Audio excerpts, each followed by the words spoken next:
साबुन कम, रगड़ो ज्यादा। आज की थेरेपी ये है।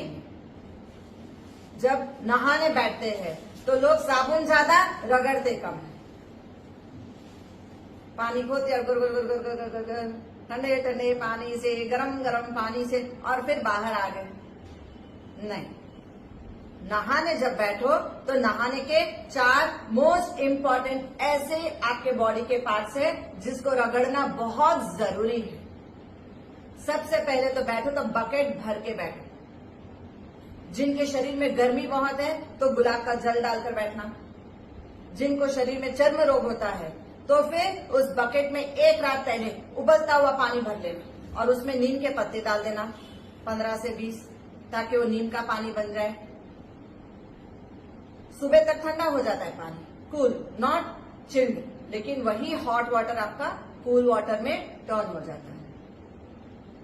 और जिन जिन को भी शरीर में बहुत ज्यादा इरिटेशन, एचिंग या पैरों में कौन है, मोल्स है, ये सब प्रॉब्लम है, तो थोड़ी सी गंदी सी स्मेल आती है शरीर में, तो नहाने से पहले 1 टीस्पून फिटकरी का पाउडर जरूर डाल दें। तो गंदी बदबू जो शरीर की होती है, कई लोगों को देखना अंदर आंसू से बहुत गंदी स्मेल आती है, किसी किसी को ग्रॉइन्स एरिया में से बहुत आती है, किसी के पैर के तलवों में से बहुत बदबू आती है। तो 1 टीस्पून आप फिटकरी का पाउडर डाल देंगे। ये तो हो गया पानी। बाकी नॉर्मल कूल वाटर भर लो।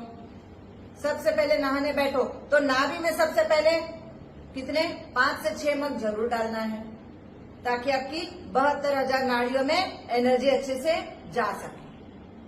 अब दूसरा रूल ये है कि आप जब नहाने बैठो तो सबसे पहले अपने पैर के तलवे को घीसना सीखो। पैर के तलवों में खूब सारा पानी 2-4 जग ऊपर से डाल दो ऐसे। उसके बाद पैर के ऊपर से पानी आता है तो नीचे तक जाते ही कैसा हो जाता है, नॉर्मल रूम टेम्परेचर हो जाता है। उसके बाद पैर के तलवों को रगड़ना बहुत जरूरी है। साबुन कम, लेकिन रगड़ो ज्यादा। जब आप उसको रगड़ते हो, मट्टी के स्क्रबर्स आते हैं, जब आप रगड़ते हो तो आपके 28 ऑर्गन्स एक्टिवेट हो जाते हैं। आपको गैस है, एसिडिटी है, ब्लोटिंग हो रही है, खत्म हो जाएगा। आपको साइनस की प्रॉब्लम है, खत्म हो जाएगी। आप अपने बिग टो को जैसे ही रगड़ते हो, आपके ब्रेन के जो डेड सेल्स होते हैं फिर से रीजनरेट होना शुरू हो जाते हैं। तो आपका कैलस वहां पे नहीं होना चाहिए। कैलस को निकाल देना सीखो। कैलस निकल जाएगा, आपकी मेमोरी शार्प रहेगी, आपके ब्रेन के एक एक सेल बहुत ही एक्टिव हो जाएंगे।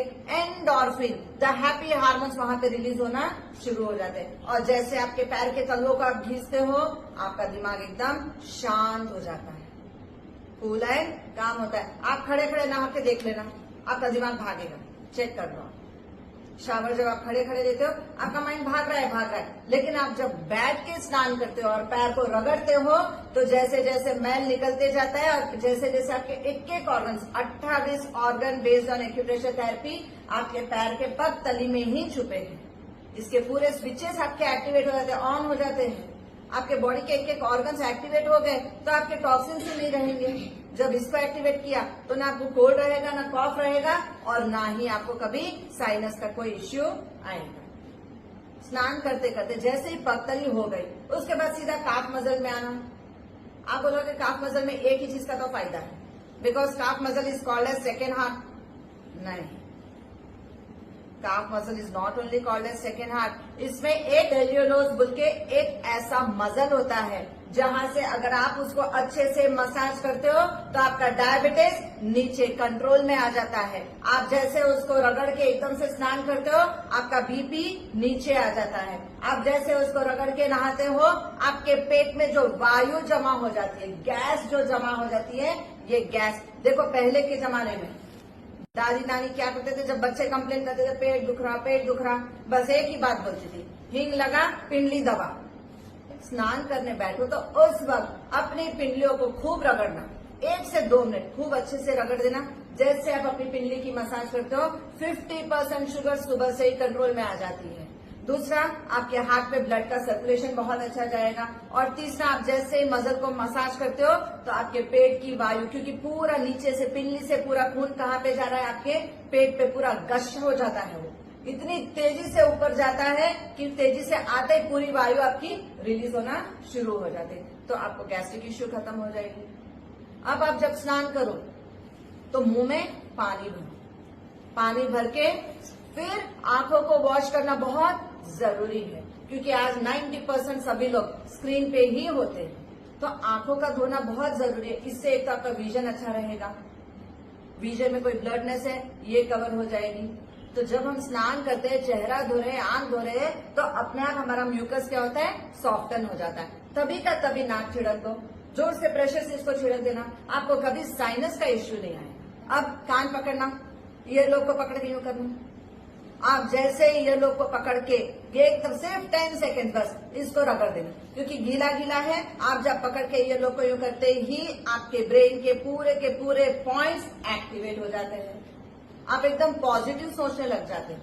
ठंडे ठंडे पानी से जब हम नहाते हैं तो हमारे ब्रेन के सेल्स एक्टिवेट हो जाते हैं, पॉजिटिव थॉट्स शुरू हो जाती है। जब हम ठंडे ठंडे पानी से नहाने लगते हैं, हमारे इमोशंस पे हमारा कंट्रोल आ जाता है। अब पीछे गर्दन को पीछे से आगे नहाना है, ताकि आपको सर्वाइकल की कोई इश्यू ना आए।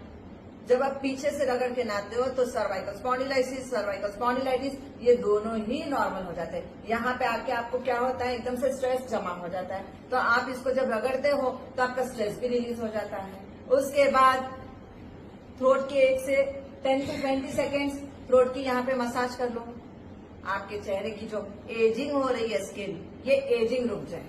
30 to 40 ईयर्स हम माइनस में चलते हैं, लेकिन अगर गरम गरम पानी से मुंह धोओगे तो आपके पोर्स बहुत ज्यादा ओपन हो जाएंगे, एंड उसके बाद ओपन होते ही साथ साथ में आपके चेहरे के ऊपर उतनी ही झुर्रियां आ जाती है। लेकिन वही ठंडे पानी से जब आप चेहरा धोते हो, उससे पोर्स क्या होते हैं, टाइटन हो जाते हैं। ये इतना टाइटन होएगा, आपकी स्किन एकदम टाइट हो जाती है, कोलेजन आपका अंदर सेफ साइड रहता है, तो आपका चेहरा नेचुरली ग्लो करने लग जाता है।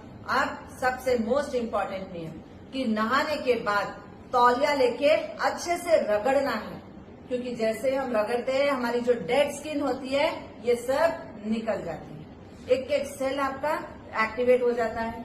उसके बाद खास करके तौलिया को यहाँ पे जरूर रगड़ना, पीछे से लेके आगे तक हमारा जो लिवर का पार्ट है, आपका मेटाबॉलिज्म स्ट्रांग हो जाता है जब आप तौलिया को घिसते, और मोटापा है तो घट जाएगा।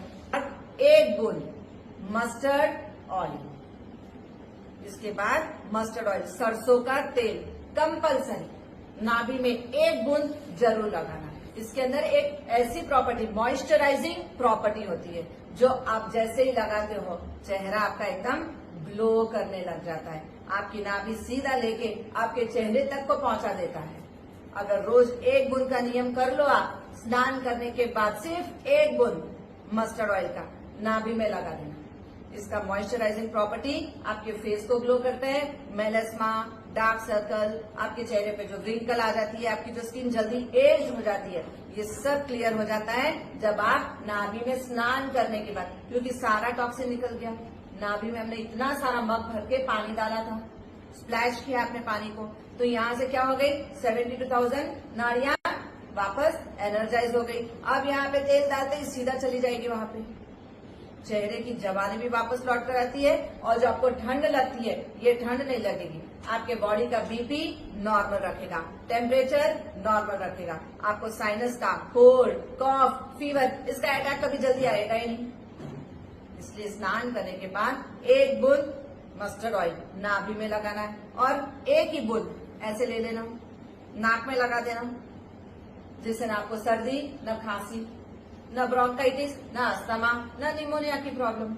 और वही 1 बूंद को कान में लगा देना। क्यों? कान में लगाने से जिन जिनको टेनिटस की प्रॉब्लम है वो भी चली जाती है, जिसको रिंगिंग साउंड्स आते हैं। अगर हम कान में मस्टर्ड ऑयल लगा लेते हैं, ठंडे ठंडे पानी से नहाना चाहिए।